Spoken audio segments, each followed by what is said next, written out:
Hello? No, I don't have my phone. I left it far away, so I wouldn't be distracted.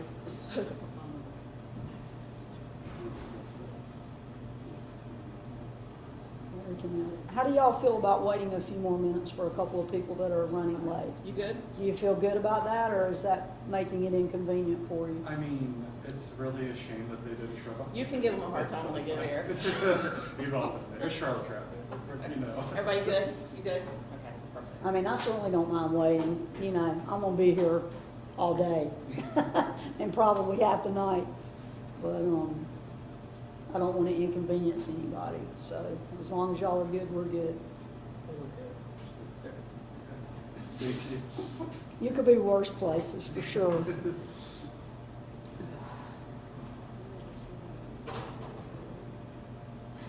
Oh, that's nice. Sure you don't want those drinks now? Oh, no, I mean, I had a coffee before I got here, any more caffeine, and I'm gonna be like, ugh. Well, we don't want you to be like, you know, no. Took that to tell you. That's fine. Yeah, very tired after the election stuff yesterday. They had me do a full I'm circle sure. around Charlotte. Yeah, it's been a hectic time in general, I think, but Yeah. we did have some elections all around the country, I guess. Yeah, yeah. I don't know. I'm sure you saw, but it happened this morning, I think. Trump is now encouraging Republicans to end the shutdown. And come Well, back that with would be some- great. We favor ending the shutdown, however it gets done. So, It is a little bit interesting because for the last, how long has it been going on? Almost like 2 months? A month? I think, if I'm correct, it has stepped over to the longest one ever, Yeah. I think. I don't remember the exact number of days, but, The whole time he's been saying Democrats are holding it up, and now he's like telling Republicans like we need to end it. It's like interesting, a shift in response. well, Yeah, we gotta figure out how to overturn his election. bigger fish to fry, maybe.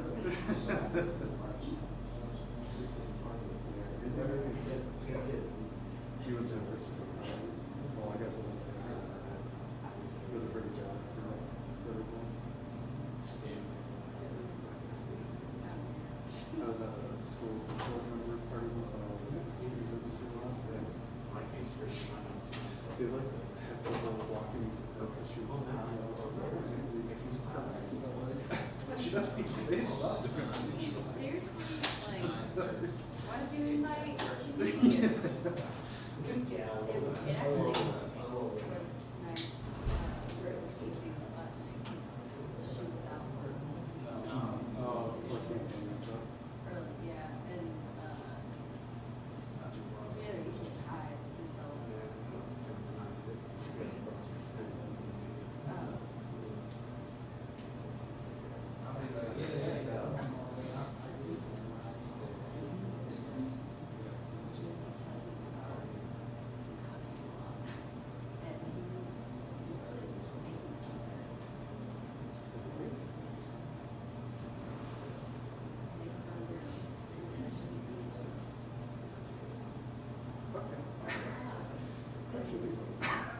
There should be something. really just like, Of all the people to be supported in the election, it should be lost my election.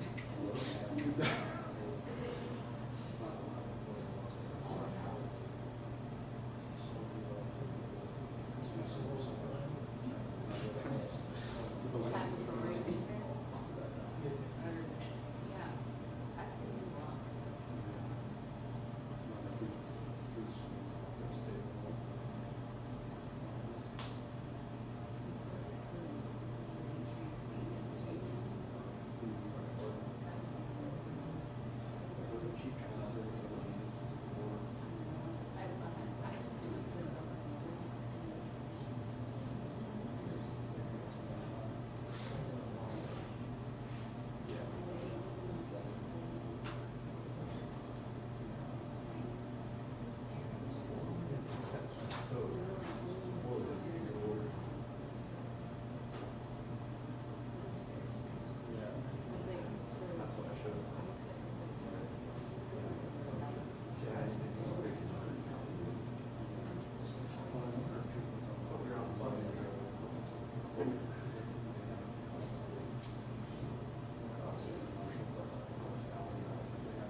It was open to the public. I just think people like that.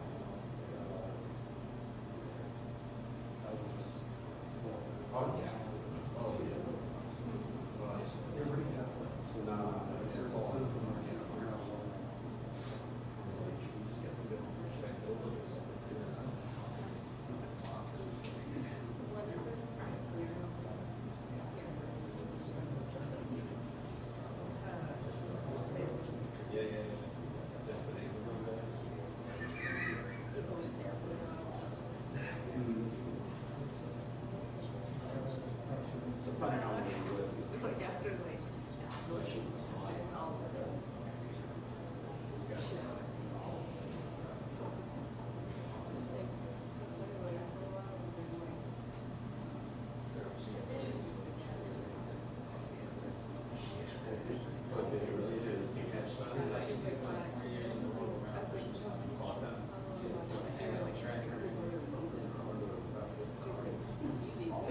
And then I started crying.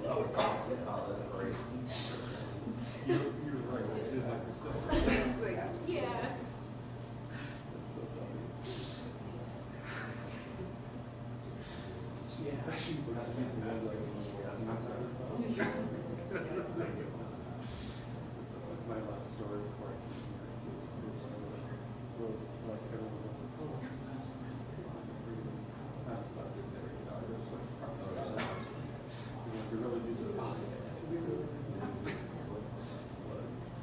I covered education. Yeah, those stories do crazy.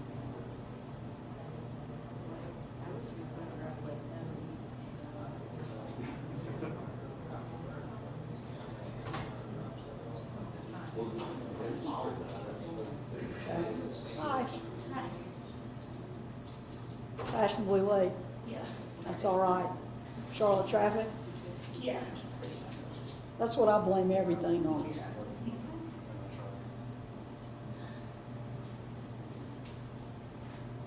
Would you care for a beverage?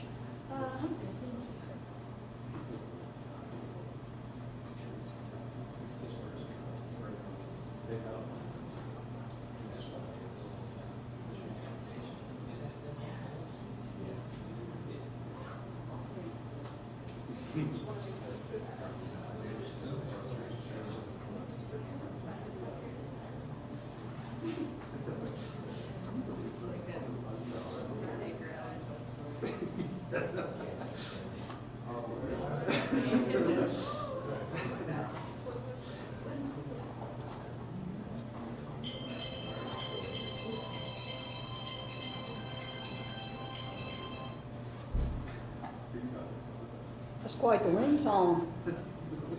That's all right.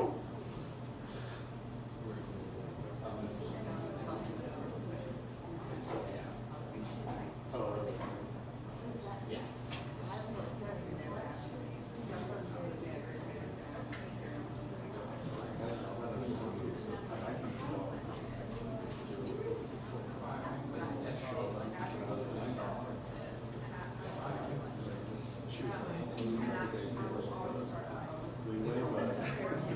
A pen? Scott, will you step in there and bring the young lady a pen? There should be a couple laying there by my, oh, never mind. Never mind. I'm sure I have The nice young man in the front here passed one over. some of them in here somewhere. Well, we're assuming he's a nice young man, you know. When you first meet me. Yeah.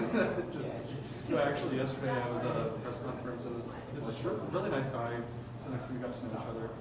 Taylor, our editor, was at the lunch and I had no idea. He goes up after and he's like, I want to tell you that this is the nicest person like I've ever met. And Taylor looked at me like, did you pay him to come say this? And I was like, no. He's like, That was good though. oh, it was so nice. But then Taylor goes, how well do you know Jeff? And I was like, Taylor. I was like, yeah, you meet me, but really got to know me. Like, oh, no, I'm sure you're nice. I have to go to Taylor. I promise you, I'm not asking what it is. I can really put it We'll give it another minute or two and then we're going to start. We were trying to give somebody time to get here. Yeah. But we're at our 10-minute mark, so if they don't roll up in here. Ah, look at that. Hi. How are you? Good. Well, first of all, thank everyone for coming, or thank you all for coming. I know that we've been getting a lot of calls. Everybody's been wanting comments because it seems like every day something different's happening. I'm going to go ahead in full disclosure and tell you I've not watched any news this morning. It tends to upset me for the whole entire day, so I save it for when I get home at night. So if anything crazy has happened and you ask me about it, I may or may not know. But I think what Donna has kind of provided or will be providing is a little summary of our response, and hopefully that's going to be helpful to you. We felt like before we started talking a lot publicly, we needed to be really clear on what our plan was and how we were going to respond to what's happening. And so I'll start by saying that there is no food bank in America that can replace SNAP benefits. For every meal provided by a food bank every year, SNAP provides 9 meals. So to think that we can, as a group, meet every single need caused by SNAP is just not practical. You know, all of us we think we're really good fundraisers, and people are being very generous, but you know, 9 meals to every 1 meal is a huge gap. And so we are hopeful, as some of you were mentioning, that at least partial benefits are coming, if not all together, you know, a shutdown ending, which is, of course, what I think everyone is hoping for. But to kind of give you some idea, we started thinking about, across 24 counties, what could we do to make the most immediate impact and help the most number of people. And what we always come back to at food banks is food boxes, right? That's the quickest way to serve a lot of families. We keep them on hand, so we immediately pulled from the supply that we had, and so we will continue to replenish those. We have shipped out so far this week loads to all of our branches throughout our entire service territory. This coming week we'll be shipping additional loads. We will continue to ship loads for as long as we need to ship loads. I don't know exactly how many we plan to get out in the first 3 weeks, but I would say in the neighborhood of 100,000 or so. And we're doing that in several different ways. We are shipping directly to our branches, and we have kind of identified in every single county we serve emergency pantries that are fairly significant in size. And so we're immediately putting boxes in the hands of those pantries so that when people present with a SNAP card, they can immediately get a pretty healthy, large food box right away. And we'll continue to do that. We've put boxes over at Crisis Assistance so that people that are presenting in line over there that show a SNAP card can get boxes. We are having a huge packing event next week. Most of you have covered our packing events before, so you know we do these all the time. We pack year-round here, but we decided we needed a special packing for SNAP. So we reached out to the convention center, got some dates that they had available next week, and we have a number of our corporate partners that are going to be joining us, about 450 to 500 volunteers on the 12th, and we'll be replacing some of the boxes that we've already distributed. A large portion of the boxes that we're packing next week will be going to Nourish Up, which is our largest emergency pantry partner in Mecklenburg. And while there are folks being impacted all over the county, of course, Mecklenburg is a very large county, or all over the region. Mecklenburg is a very large county with a lot of folks on SNAP, just the raw numbers. And so we wanted to make sure that we outfitted not only Nourish Up, but our smaller emergency pantries in Mecklenburg County. We will also be sending some of those boxes next week to the counties that shop here in Charlotte, so the counties that are very Mecklenburg centric, so like Gaston, York, Union, the ones that kind of are, I call them the ring counties, for lack of a better word. So some of the boxes will be going there. We will continue week 3 to just start that process over, right? And we will continue the process as long as we need to continue it, depending upon what the need is. Regardless of what occurs in November, we're going to continue through the entire month of November and into December because it's a high need time of year anyway. So if it ends, and hopefully people do get their benefits back, we will still at least continue to try to put out as much extra food during the months of November and December as we can. We're also doing some other things just that you might be interested in aside from just the distribution of all the food boxes. We're listening to our school partners. Most of you know we have a very, very large backpack program at our food bank, over 500 schools throughout our region. So we have some, very close relationships with school districts throughout our 24 counties. And they are reaching out and saying, is there anything else you can do? And so we're considering things like giving them supplies of boxes, which we've done in some cases, perhaps adding backpacks if that's a request that's made. We're also getting ready to do a couple of special distributions. We recognize at the food bank that boxes alone can't do the job, right? We need fresh produce, we need meat, we need dairy. And so we are in the process of planning a couple of large distributions. One of those will be here at the food bank, and the other one will be at our second largest facility, which is in Rowan. We believe that these will be towards the end of next week or the beginning of the following week.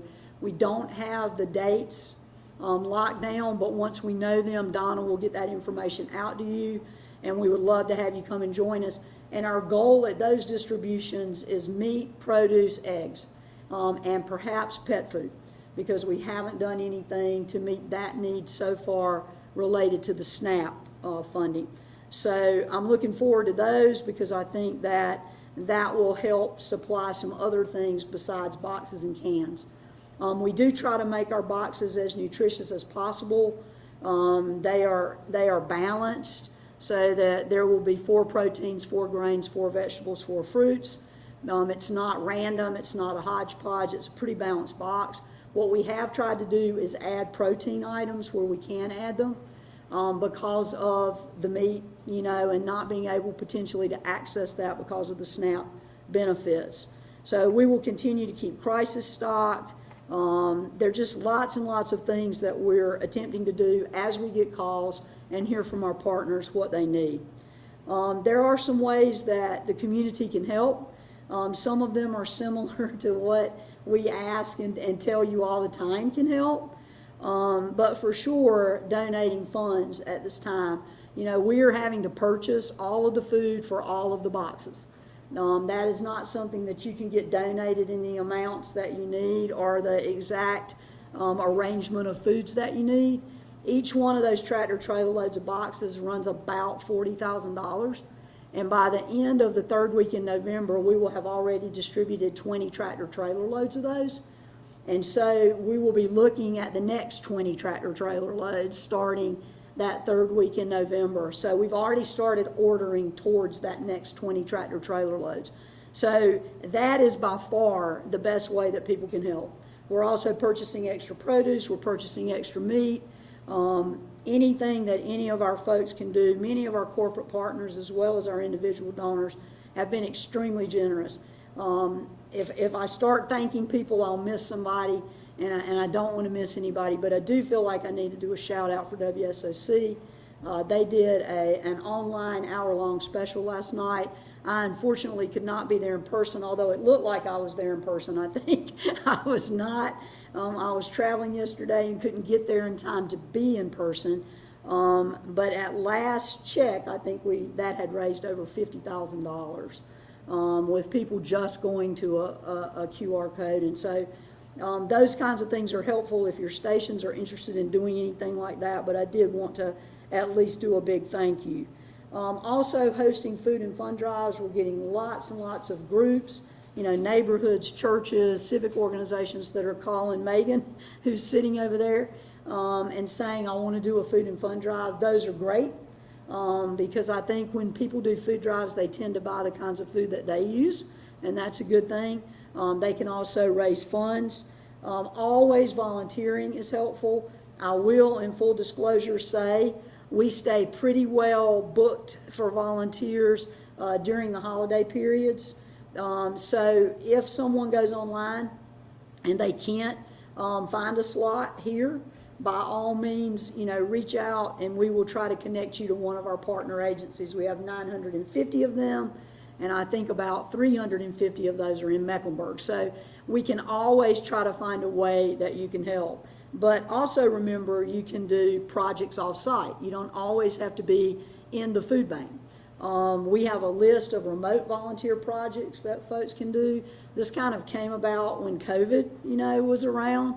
And so we have kind of carried that forward because we find that people like to do those. So that's something that you can get. There's an email in your packet that you can email to get more information about that. And another thing I think that's really, really important is to encourage people to advocate. I try really hard to stay apolitical because I don't think anyone in the nation should be against feeding hungry kids. I don't care what your political party is. I don't care about that. I only care that people are hungry and they need to be fed. And so the best way, in my opinion, to help advocate is to go directly to your legislators and talk to them and tell them about the people in your life that are being impacted by this. Because the reality of SNAP is, for all the things you read, 80% of people on SNAP are working. It is not what we sometimes hear that people just don't want to work. That is not our lived experience at the food bank. Our lived experience is that it's mostly people who are trying their very, very best, and because of prices, expenses, things in their sphere that are occurring to them, they just can't quite make ends meet. Those are the people that I meet, every single day, every time I go to a school mobile. So I think trying to help people understand what SNAP means in our community. In the states of North and South Carolina, almost 2 million people depend on SNAP. Close to 50% of those people are children. And so clearly children don't have the option to work, right? So just to kind of remember that, remember those federal workers. We have 133,000 active military in the state, or in the 2 Carolinas, in the states that we serve, and those people are also impacted by the shutdown, as are our folks out at the airport here. And we're talking to them about whether they need a special distribution out there. 4 in 5 SNAP families either have a child, a senior, or an adult with disability in their household. 4 in 5. So if you guys can help us get that message out, those are the people that are being impacted. And so to me, it transcends politics. Everyone should be concerned about that. I don't think anyone should want a hungry child, a hungry senior, someone disabled being hungry. So we also have some upcoming food drives on your information. I'm not going to go through all of those, but I know that people will be asking where can they go to help. So I will preview one.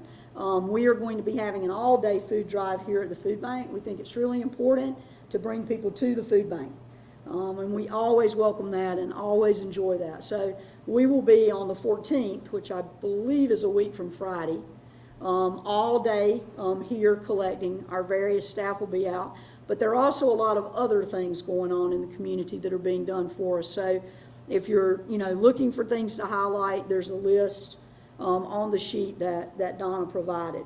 So I think I'll stop there. I don't want to take too much time pontificating, as it were, and just maybe see what kind of questions you might have. I don't know that I can answer every single question, but I'm going to do my best, and if I don't know the answer, I will get you an answer. Hi, Jeff Chamberlain. Hi, Jeff. So I imagine that you typically get an influx of people looking for assistance around the holidays.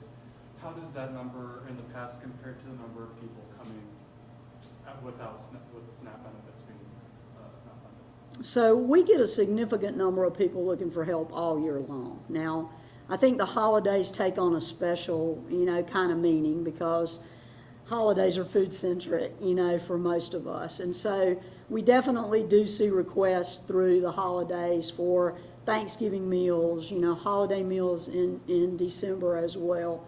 But this is a whole kind of layer on top of that, right? We aren't stopping all the things that we normally do through the holidays. We're going to still be distributing just as many turkeys, just as many hams, just as many holiday boxes. In fact, we're packing some tomorrow afternoon. This is over and above. What I'm talking about today is more specifically related to making a larger response to take care of some of the folks that have lost their SNAP benefits. Hi. Hi, I'm sorry, I'm late. It's okay. I understand about traffic. Actually, with Axios, you mentioned that there will be the packing event on November 12th. Is there still availability for people if they would like to sign up and contribute that day? We are doing that all with our corporate partners, so we already have those slots filled with them. I would not rule out the possibility at some point in December of doing another major packing event, but a lot of that depends on the availability at the convention center. We've debated doing ones where we just allow people to show up. The problem with that sometimes is then we're counting on 500 people and they don't all show up. So we haven't really done that before with individuals. We mostly do it with groups. And we have a number of our partners that participate in our packings year-round that are going to be with us at the event. Hendrick will be with us, Atrium, Duke Energy. I'm probably going to forget somebody, Coke, Consolidated. The Panthers, Lord, don't let me forget the Panthers. Go Panthers. They're actually going to be here tomorrow afternoon too. And so the Teppers, I think, will be with us at the packing potentially. I know at least Nicole will be there. I think Blue Cross Blue Shield is another one. There's quite a number, but I think we basically have those filled with corporate groups. And there's been a lot of talk about, obviously, the increase overall as Charlotte grows, the need for food year-round grows, and there is this influx of volunteer and goodwill, and people want to help out around the holidays. There's a crisis with people not receiving their SNAP benefits. Again, people want to help now that it's in the limelight. What's your message to people as January rolls around, February, March, and it's not necessarily as in the limelight? So this is what I'll say about the holidays. If everyone in our communities were as benevolent all through the year as they are in November and December, we probably wouldn't have any hungry people. You know, and I get why everybody wants to help at the holidays. You know, the holidays are important to me, they're important to our families, and I 100% understand how holidays can bring out the best in people. So I'm certainly not criticizing people who want to help at the holidays, but we need the same level of support year-round as we need in November and December. So, you know, if you're trying to help out for Thanksgiving and you can't, try to remember us in January, because that's when volunteers slow down for us. Now, we always are very lucky here. You know, I say this about Charlotte, and I'm not terribly objective about this area because I'm from this region and have lived here just about all my life. But we really do have one of the most giving communities in the nation in Charlotte. And I know this because our food bank routinely leads the nation in volunteer hours. We surpass food banks much larger than us in volunteer hours. This past year we did 336,000 volunteer hours here. So, you know, people are great to try to come out and help. But if they would spread themselves out a little bit during the year, you know, that would be fantastic. I know you've been distributing food to partner agencies so that way there's more reach to local communities. Have you heard any like specific numbers from, even from Second Harvest or from these other pantries, about how many people they've had since SNAP benefits have been? I don't have any specific numbers. What we have heard universally, though, across the board in every county is that numbers are up, obviously. And, you know, if you just consider that through the two states, there's 2 million people, and they're not all in our region, but we have 24 counties. It's a pretty large region. And, of course, Mecklenburg. I think Mecklenburg has the largest number of SNAP recipients in the state of North Carolina, if I'm not mistaken. If I say something wrong, y'all put a caveat, because, you know, somebody will call me up and say, well, you were wrong about that. Well, I'm wrong sometimes. I try not to be wrong a lot of times, but occasionally I miss something. But I think I'm correct in that. I think I read that, and I think it was a fairly reputable source where I read it. But it's up across the board. I mean, those 2 million people are having to do something. And I think what, you know, our elected leaders have kind of done in both Carolinas is say, go to the food bank. Now, you know, in fairness, they've done some things to try to help with that. You know, I know in the state of North Carolina, there was a $10 million, you know, gift that went out to all the food banks in North Carolina. We've gotten some funding in South Carolina as well. Nothing quite on that level, but every bit of funding we get helps, right? It's more food we can buy. But at the end of the day, remember that number. You know, every meal that the food banks provide, SNAP provides 9. And it's just really, really challenging to duplicate that for any food bank. I don't care how much the community supports you. I don't care how well resourced you are. It's a really tough thing to replace 9 meals when you're generally distributing 1 of those 9, right? Amanda, Key Metro, have you been hearing from any of your distributing partners any fear of running out of food or not being able to serve the influx of people that they're getting if there is an We have that fear all the time year-round. You know, there's never enough food to feed everyone that needs it. If there were, we wouldn't have any hungry, you know, folks in our communities. So, you know, we recognize that there's not going to be enough to take care of every single need. Our goal here is to feed as many people as we can every day. Yeah.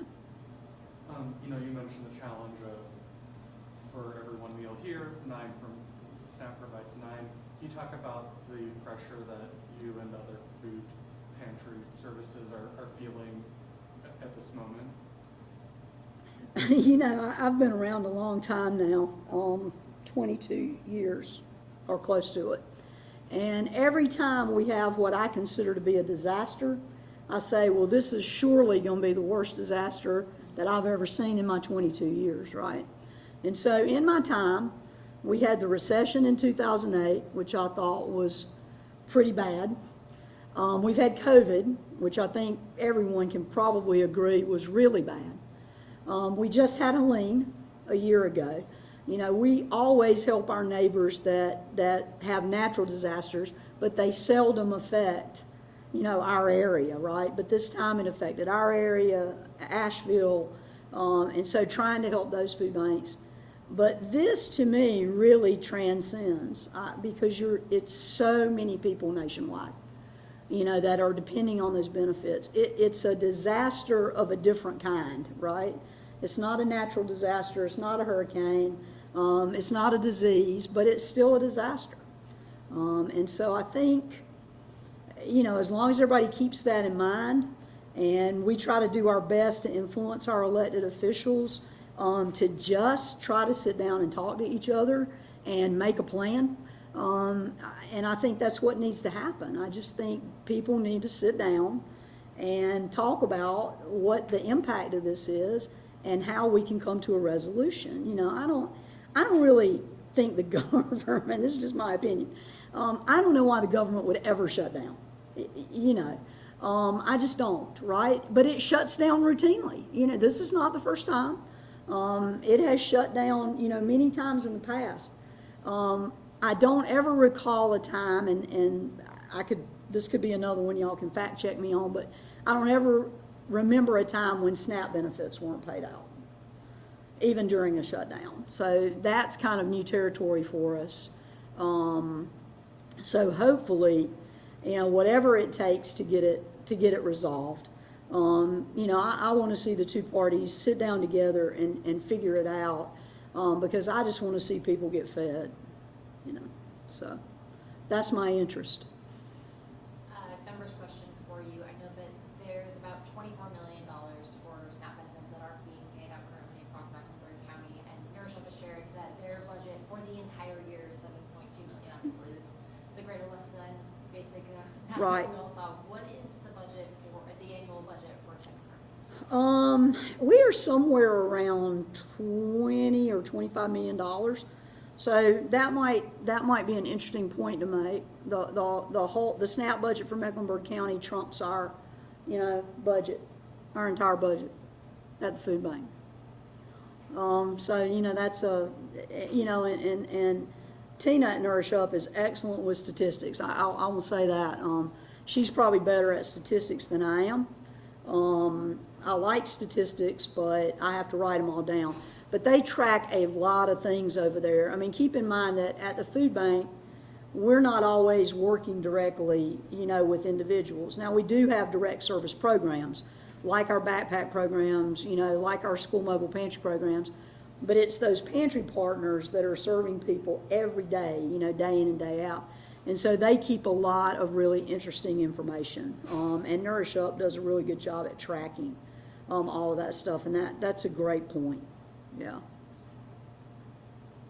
Would you happen to know, what areas of Charlotte you're seeing the biggest need for food, or the biggest, show of food? Do you mean like by zip code or something like that? I don't know the answer to that, but I suspect someone at Nourish Up would. And I say that because they have 27, 28 pantries that are kind of all over Mecklenburg County. They might be able to tell you, more specifically than I could. I just know that all of our counties are reporting, significant requests. And there's no surprise there. I mean, I think we were all anticipating that. So we just continue to hope that a solution comes sooner than later. And we will continue to put out as much food as we possibly can. Y'all know enough about us to know we do about close to 90 million pounds of food a year. in a normal year, right? And so we will just continue to try to add to that, right? We're going to keep doing what we normally do, but we're going to try to do these extra food boxes and these extra loads. And I don't know how many loads it'll end up being by the time we, get to the end of this. But I know so far we've committed to 23 tractor trailer loads already. And we will be committing to more for as long as it takes. And we'll continue to try to raise money to do that. Because that's what we have to do. We obviously don't have a budget for those extra 23 tractor trailer loads or ever how many it ends up being. And so we're really thankful for our community partners. So many of our corporate partners in particular have stepped up and made additional allocations, or they have speeded up their allocations and given them to us quicker. And so all those kinds of things are really helping. And I hesitate to name names because I leave people out, and every gift is important. But to the extent we continue to get that kind of support, we'll just continue to roll out truckloads of food boxes and try to do the special distributions with the produce and meat. And just to reiterate, how many is that 23 amount in comparison to how many you were sending out before? Well, these are all boxes that are over and above everything we would be sending out from before. These are specifically designed to go to emergency pantries to help them with people that are presenting with SNAP cards. And how many students there? 24. We have Charlotte, we go as far west as Burke, and then the Manna Food Bank picks up. We go as far east as Montgomery, and then the Raleigh Food Bank picks up. We go as far north as Rowan, and then the Winston-Salem Food Bank picks up. And then we have the upstate of South Carolina. You mentioned that the boxes are nutritionally balanced and you're trying to add more proteins. What are typically in those boxes? So it can be a variety of canned vegetables. We always try to do low sodium. So, it will be things like tomatoes, carrots, mixed vegetables, green beans, basically any vegetable that you can name. Fruits that are packed in their own juice. So it will be peaches, pears, pineapple, mixed fruit, applesauce. Proteins, things like canned chicken, tuna, peanut butter, dry beans are a really good protein, so it might be pinto beans or peas or something like that. And then grains, we try to do cereals, oatmeals, pasta, and we try to balance it. A lot of times shelf-stable milk will go in the boxes. Some of these do not have that, but Are you also accepting non-food items? Like I heard that, diapers. always. So my philosophy has always been at the food bank for 22 years that folks who need food also need other things. They also need diapers, they also need detergent, they also need hygiene products, they also need school supplies. We will gladly accept whatever people want to donate. Now, we can't take used clothes and things like that. We're just not set up for that. But any new items that are non-food, especially those that are really critical for families, yes, that would be great. Anytime. Those are great ways to help families stretch budgets. I mean, if any of you have children or grandchildren, I don't have to tell you what diapers run. They're kind of outrageous, right? With oatmeal, is it better to donate a box or a bag or a container or an individual packet? I don't think it matters. Individual packets can be a little bit hard to deal with in food boxes, so like the 12 packs that have individual packs inside them, or the cans of oats, I think, are better for a food box. But the individual packets we can use. We're not going to turn away, food. So I don't want to tell people not to bring individual packets. Generally, we require a list of ingredients. That makes it easier and complies with our safety rules and regulations. So having that box or that container would always have that on it, as opposed to an individual packet, which might or might not. And if it doesn't have the ingredients, then we have to set that aside. So to not waste anything, always better to have an ingredient list. Yeah. Mhm. Anything else that y'all can think of? These are all great questions.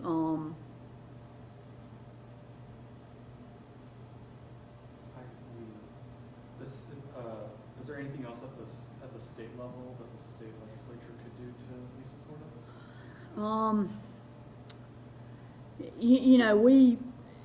The group of food banks in the Carolinas, there are 10 of us. We have great relationships, I think, with the state houses in both North Carolina and South Carolina, and we constantly try to educate them on what you can do to help us. And so I feel like we're doing what we need to do. I think they're definitely hearing the message from the food banks.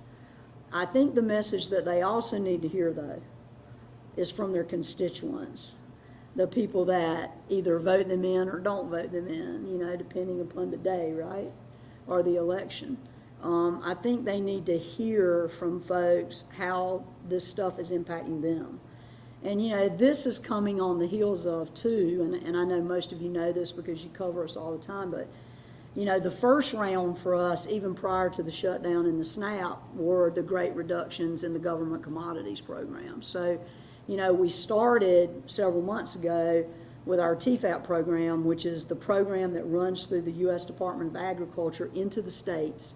So it flows through the North Carolina Department of Agriculture and the South Carolina Department of Agriculture. We started with significant cuts to those programs, because funding was cut. And so we've spent a lot of time lobbying to try to get that funding back up to its levels. And those items are really important because they're very balanced, number one. It's a wide variety of food. They're given to food banks and other feeding partners based on poverty statistics and unemployment. So those are two really big indicators of who needs food. And so when that starts declining, it represents about 20% of our food supply, the government commodities program. So when that starts drying up, that impacts our ability to feed everybody as well. So we've been trying to explain that. The other group of people that get impacted by that are our farmers. I think that sometimes we make these problems sound really simple, and they're not simple. They're multi-layered and they affect tremendous numbers of people. Farmers is a perfect example.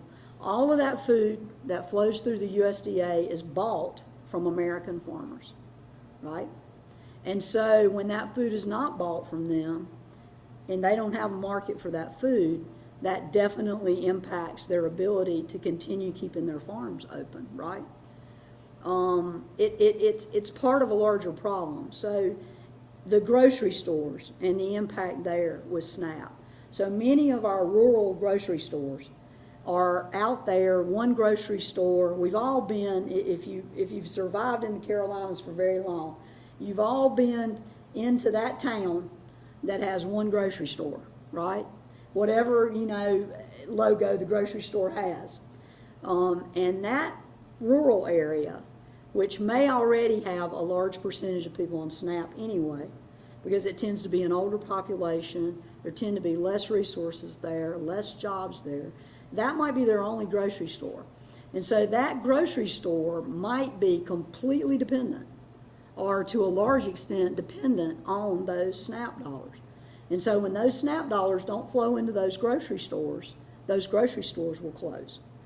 And the last thing we want is grocery stores closing in rural areas where you have food deserts already. And so the impact on, the retailers, the tax base, the farmers, it's not just the food bank and the people we serve. Now, those are the most important people to us. The people that we serve every day, that's going to drive our care and concern and be at the top of our list every day. But you can't tell the larger picture without looking at the other people that are being impacted and the roll down effect of these kinds of decisions. And so that's the stuff that we try to share, with politicians across the aisle. We meet with all politicians anytime they'll give us an opportunity to meet with them. And these are the kinds of things we try to tell. And you guys have such an important role to play. First of all, thank you for covering us generally, because it helps get the word out. It helps educate people that we're here and that we need help in the community. So I'm very grateful for that. But getting good factual information out that the public reads and understands is really, really important in situations like this. And so reminding folks of kind of that larger picture, I think, is really, really an important role that all of you can play. So I appreciate what you do, because you're getting the word out to more people than I could ever talk to, you know, one-on-one on my own. So, although, you know, I never stop talking to people, so y'all know. I'm sitting getting my car serviced, I'm talking to the people, and I'm like everyone's worst enemy. I'm talking to the people, you know, that are waiting to get their car serviced. I'm in line in the grocery store, I'm talking to the person behind me, or I'm chatting up the cashier. I mean, I'm always talking to somebody. But you guys have such mass, you know, ability to cover and to tell a story that, you know, I could spend the rest of my days trying to tell stories and not do what you cover in one day, you know. So please help us get the word out, is what I would say. We did just put billboards up. Adams, tremendous partner. So they're all around town, and they're very focused on SNAP. They basically say, help us SNAP hunger, and they have a big picture of the SNAP logo in the middle of it, because we want to keep it top of mind for people. We don't want people to forget that folks are out there suffering through this, you know, human-made disaster. So anything else that y'all can think of? Just if you've had any recent communication with politicians besides the collaboration that. Oh my goodness, we talk to politicians all the time. I mean, not like today, you know, but we constantly send information out. We send fact sheets out through their staff, through their offices. We send emails. We try every day as things are changing to update them on statistics. We've had some press conferences since all this occurred. I did not attend the one that we had with the governor in South Carolina, but one of our staff members did. Carrie Winters, who manages our agency services piece of our organization. We are always meeting with politicians. Are you hearing back from them? We do hear back from them, you know, but we really think that our job is to put all the facts out there and to tell the stories of the people we serve. But we also feel like people need to tell stories too. You know, they need to be calling their politicians, advocating. It can't just be us, right? It's got to be everyone. It's got to be the constituents telling the story, I think, too, to really have the kind of impact we're looking to have. Anything else that y'all can think of? Y'all have been patient for a long time. I don't want to, you know, I know we've missed some of you over the last few weeks when you've called. Part of that is my schedule, which is horrific.